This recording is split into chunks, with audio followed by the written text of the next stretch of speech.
कायेन वाचा मनसेन्द्रियैर्वा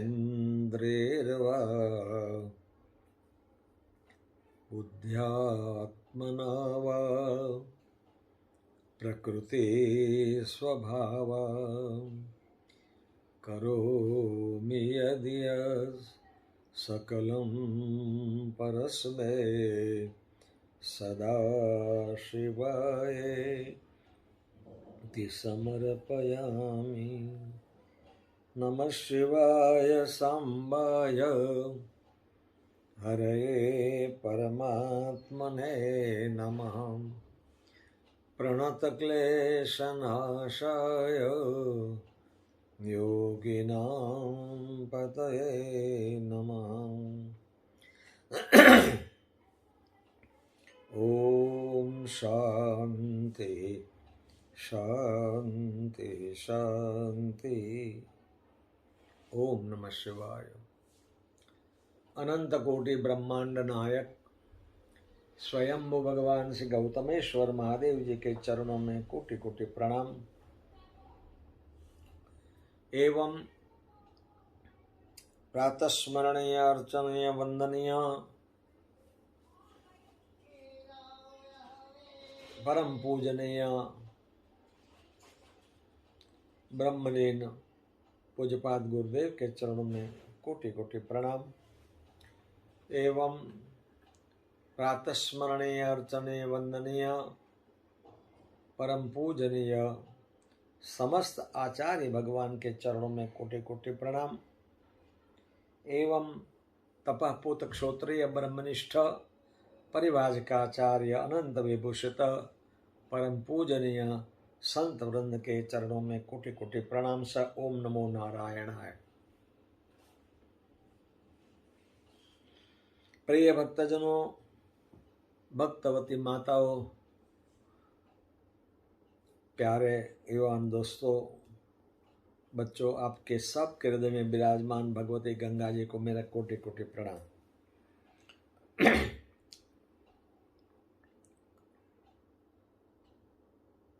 कैसे भी करके दान करना चाहिए। कई दफा बात हो गई पहले। धर्मशास्त्र की मर्यादा के हिसाब से दान करो। गुरुजन आज्ञा करते हैं इसलिए दान करो। प्रेम से दान करो, क्रोध से भी दान करो, दया से दान करो, शर्म के मारे दान, रिया देयम दिया देयम में से बोलते हैं। शर्म के मारे दान करो, डर के मारे दान करो, माने भय से दान करो, लेकिन देना बहुत जरूरी है। किसी भी पैसे की बात नहीं है। प्रेम चाहिए तो पहले प्रेम का दान करो। शांति चाहिए तो शांति का दान करो। जो आपको चाहिए वो पहले देने लग जाओ। आपको यश चाहिए, दूसरे को यश देने लग जाओ, आपको यश मिलेगा। आपको सुख चाहिए, दूसरे को सुखी करो। मन में संकल्प करो मुझे आज 10 आदमियों को सुखी करना है, तो आपको रिफ्लेक्शन होगा उसका। लेकिन जीव का स्वभाव है उल्टा। मुझे ही सुखी होना है, मुझे ही शांति चाहिए, मैं ऐश करूं, मैं आराम रहूं, दुनिया का कुछ भी हो जाए। ये विचारधारा आसुरी धारा है। और शास्त्रकार वो कहते हैं कि जो करते हैं वही आपको मिलने वाला है, परावर्तित होके।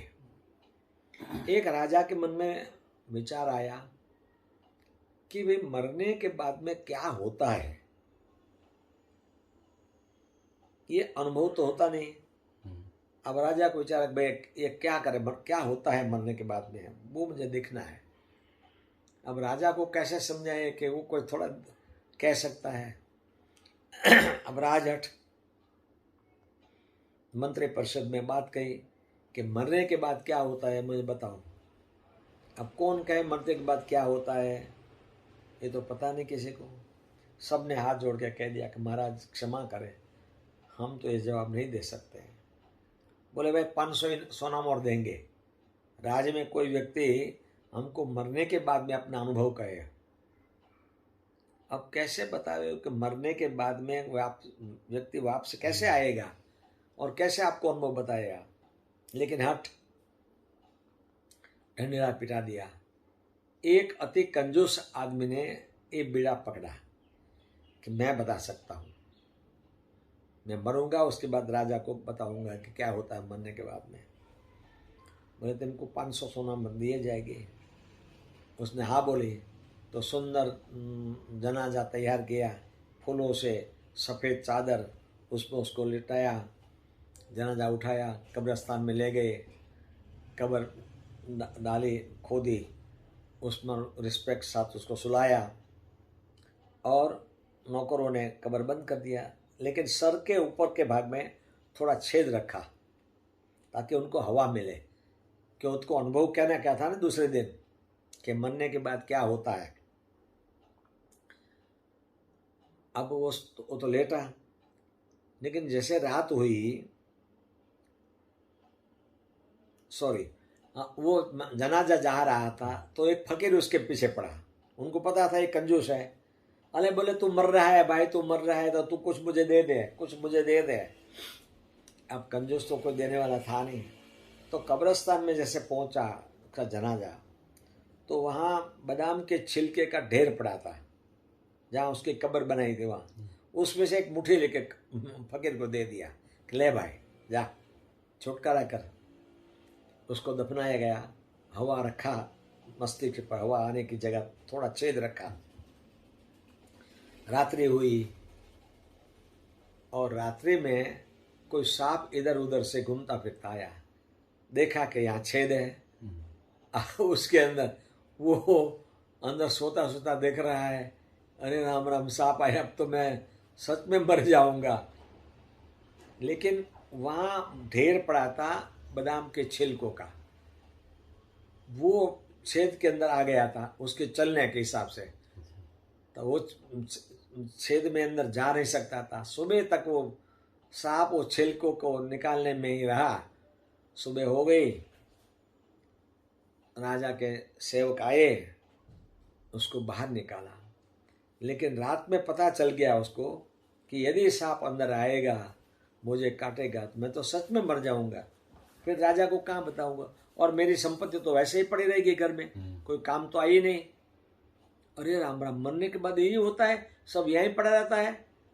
मैं तो अनुभव कर रहा हूँ कि समझो कि मैं ऐसे यहाँ सोया हूँ कब्र में और सोते सोते ही मर गया तो मेरी सारी संपत्ति तो यहीं पड़ी रहेंगी और लोग खा जाएंगे, मैंने अपने हाथ से तो कुछ किया ही नहीं। ऐसा उसको ज्ञान हो गया, पूर्व जन्म का संस्कार होगा उस कारण से। तो नौकरों ने उसको, सेवकों ने बाहर निकाला, राजा के सिपाहियों ने। बोले चलो। जैसे उसका घर आया तो पहले घर में घुस गया कि नहीं बाद में आऊंगा राजा के पास। जो संपत्ति थी सबको पुकार के बुलाने लगे, भाई आओ आओ आओ, दान ले जाओ, दान ले जाओ, दान ले जाओ, दान ले जाओ। सबको आश्चर्य हुआ कि अरे ये तो कंजूस है, ये तो लोभी आदमी और लुटा रहा है। क्यों पहले बैंक में पैसा रखते नहीं थे, घर में रखते थे सब कुछ, जो कुछ हीरा जवाहरात मोती जो कुछ उस पैसा था संपत्ति, सारी संपत्ति लुटा दिया। उसके बाद में उसको आनंद आया कि वाह ये तो बहुत बड़ा आनंद, देने में तो खूब आनंद आता है। राजा के पास गए, ले गए कि भाई मरने के बाद क्या होता है। बोले मरने के बाद महाराज जो दान करते हैं वही साथ में आता है और कुछ साथ में आता ही नहीं है। और मुझे क्या अनुभव हुआ, अनुभव क्या हुआ, सांप आ रहा था ऊपर से छेद में से, और ये तो अच्छा हुआ भगवान कृपा से कि वहाँ छिलके पड़े थे, वो छिलका को निकाल नहीं सका सांप, और उसमें गड़बदल करने में रहा। तो सुबह हो गई, आपके आदमी आए और मुझे बाहर निकाला। तो रात में मुझे पश्चाताप हुआ कि अरे मैंने इतनी संपत्ति इकट्ठी की है, मैंने खर्च तो किया नहीं, मेरे लिए भी नहीं किया और समाज के लिए भी नहीं किया। तो ये भगवान अभी इसमें से जिंदा निकलूंगा तो पहले मैं संपत्ति को दान में दे दूंगा, उसमें जो कुछ फिर बाद में जो व्यवस्था हो देखी जाएगी। बोले तुम संपत्ति दान में देके आए?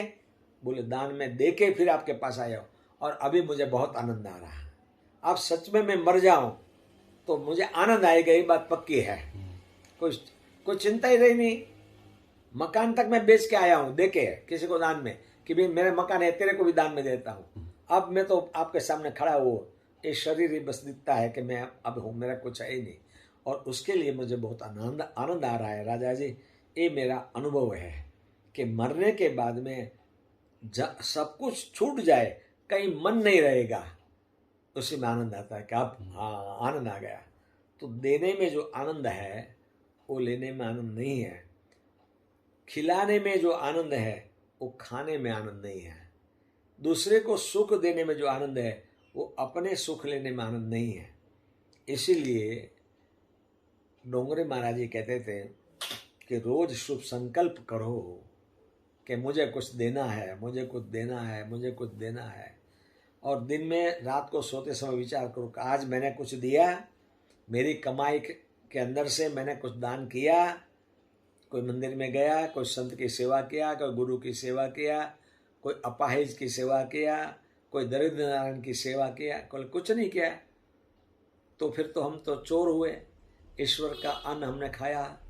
और पहले भी हमने गा के बताया था कि यह नहीं मेरा, यह नहीं तेरा, ईश्वर का यह राज्य है।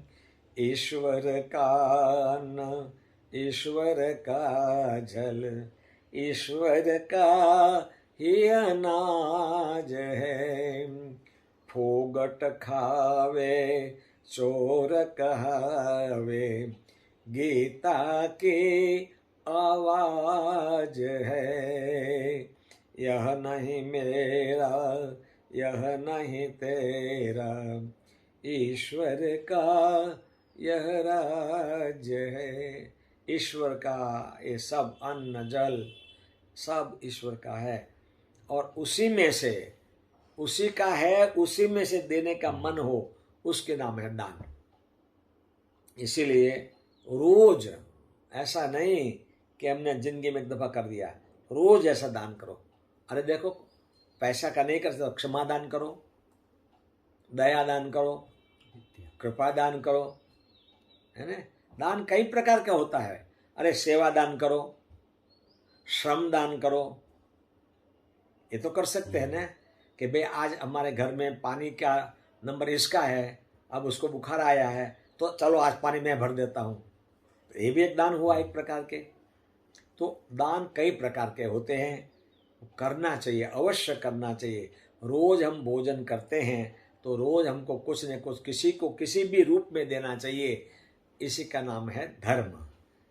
सर्वे भवन्तु सुखिनः, सर्वे सन्तु निरामया, सर्वे भद्राणि पश्यन्तु मा कश्चित् दुःखभाग् भवेत्।